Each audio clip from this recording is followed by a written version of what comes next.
Ciao amici del bosco, oggi vi parlo di piante utili contro le zanzare, in particolare vi parlerò della catambra e dell'idrocatambra.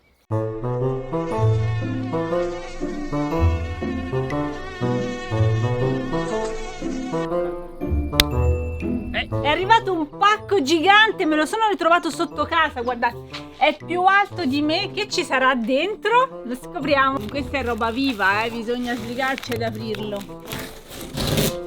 Ok, inizia a fregare troppo. E voilà! È una catambra! E qui ce n'è un'altra, guarda che bella, foglie perfette. La mia pianta anti-zanzare è arrivata, la portiamo al bosco di Ogigia. Mi piace questa bambina. La piccolina sta arrivando a casa, liberiamo la chioma. E voilà! Queste piante me le ha mandate un vivaio che si chiama Ambrogio Italia, che si è specializzato proprio nella loro produzione. Sono piante che hanno una caratteristica unica, quella di essere proprio specializzate per respingere le zanzare. Sono tante le piante di cui possiamo circondarci per tenere lontane le zanzare. Qui abbiamo una bellissima pianta di lavanda che vedo che alle farfalle invece piace tantissimo, ma anche il basilico che abbiamo nell'orto, la menta, la melissa, il timo, insomma tutte le aromatiche che coltiviamo. Se creiamo delle vere e proprie barriere, le possiamo mettere intorno casa, nel nostro terrazzo, sul davanzale della finestra, riusciamo ad avere un'azione repellente nei confronti delle zanzare. Poi ci sono anche piante più grandi, il rosmarino non so se l'ho citato, si possono fare anche dei bei cespugli, fino ad avere degli alberi come appunto la catambra. L'importante per far funzionare bene questo metodo contro le zanzare appunto è quello di creare una barriera, di avere un cerchio,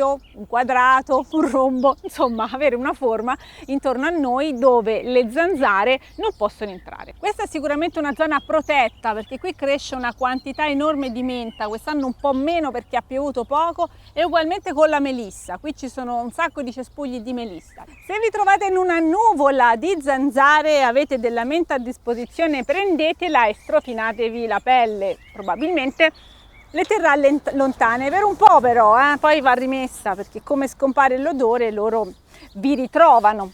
Le zanzare sono molto sensibili, hanno dei sensi sviluppatissimi che riescono ad individuarci anche a distanza, si accorgono della nostra anidride carbonica che emaniamo ed altri odori che partono dalla nostra pelle, quindi dobbiamo proprio mimetizzarci in mezzo agli odori delle piante per non farci trovare. Abbiamo tanti rimedi contro le zanzare, l'importante è sommare le diverse soluzioni. Tutta questa presenza di piante aromatiche è utile, proteggerci sulla pelle è utile, ma dobbiamo creare proprio delle zone protette. La catambra è una pianta ibrida, è stata selezionata in vivaio a partire da una pianta che si chiama catalpa e che ha proprio la caratteristica naturale, che vi dicevo, di respingere le zanzare, grazie ad una molecola, ad una sostanza particolare che produce, che si chiama catalpolo. Questa selezione ibridata produce 4 volte il catalpolo di una catalpa.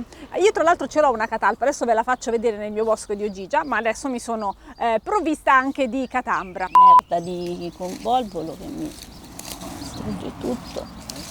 Guarda che carina, è una pianta ancora abbastanza piccola, ci metterà tantissimo a crescere, ma io porto pazienza e diciamo nel suo raggio, nella sua chioma, sotto la sua chioma sarò protetta. Non sempre è possibile crearsi una barriera verde contro le zanzare, poi ci vuole un po' di tempo per far crescere le piante e quindi ci sono altre soluzioni che possono essere completamente naturali, senza effetti collaterali, come in questo caso, perché dalla catambra si estrae anche un derivato, un estratto che si può applicare nel proprio giardino anche attraverso l'impianto di irrigazione oppure attraverso una pompa a spalla che tiene lontane le zanzare. Vi faccio vedere come difendo i miei spazi all'aperto dalle zanzare con un sistema completamente naturale. Questa è una pompa a spalla, da 5 litri ci vado a mettere la dose giusta di idrocatambra, ce ne vogliono 100 ml per ogni 10 litri di acqua, questa è la dose. La mia pompa è da 5 litri, quindi devo mettere 50 ml. Scuoto un po' la confezione. Allora, l'odore si sente un po' forte, però poi una volta messo nell'ambiente non vi disturberà.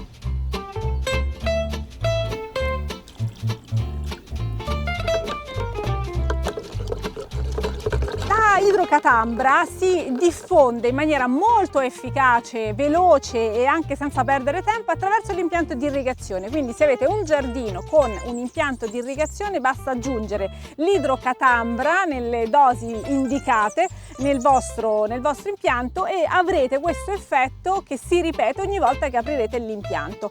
L'idrocatambra non dura a lungo nell'ambiente, essendo una sostanza completamente naturale si disperde. Se fate il vostro trattamento circa ogni 3 giorni avrete una copertura molto importante, senza zanzare e senza punture. Allora mi metto la mia pompa e vado a spruzzare. Vi faccio vedere che posso spruzzare ovunque perché questa sostanza, al contrario di altre che si utilizzano contro le zanzare, non è assolutamente nociva per nessuno, né per me né per gli animali domestici, per le piante. Quindi vado a spruzzare ovunque io voglia stare al riparo dalle zanzare. Abbiamo già fatto un video sull'olio di neem contro le zanzare, questa è una alternativa possibile. A differenza dell'olio di neem qui non c'è un'azione insetticida, c'è solo un'azione repellente, quindi lo possiamo utilizzare ancora più a cuor leggero su tutte le superfici che ci interessa trattare. Unica precauzione, eviterei di spruzzare l'idrocatambra su delle fioriture in quanto potrebbe infastidire anche altri insetti e quindi bloccare l'impollinazione. Benvenuti nel mio boschetto, questo è un posto fresco dove si sta bene anche in piena estate e quindi voglio renderlo più ospitale possibile. Quindi qui si deve passare il tempo e non ci deve essere il problema delle zanzare. Aspetta che devo far partire mica parte. Ah sì. Mi raccomando quindi anche contro le zanzare che sono così antipatiche, solo trattamenti naturali che non hanno conseguenze sugli ambienti, che non distruggono l'ecosistema. Nel mio boschetto potete immaginare quanto ci tenga a conservare tutto l'ecosistema, però voglio creare soltanto uno spazio non accogliente ma circoscritto. Mi raccomando, mai veleni, basta con i veleni, è veramente un suicidio. Ve lo ripeto ogni volta che posso, basta con gli insetticidi, le alternative ci sono, informatevi, ce ne sono tante e si possono veramente tenere lontane le zanzare, evitare le punture e vivere in pace senza veleni. Se volete altre informazioni sulle soluzioni di cui abbiamo parlato vi lascio i link qua sotto. Io continuo a trattare la mia zona, non devo allargarmi troppo perché gli altri insetti non devono essere disturbati, soltanto proteggo la zona dove io voglio stare. Grazie di aver visto il video, spero che vi sia utile, ci vediamo al prossimo, ciao!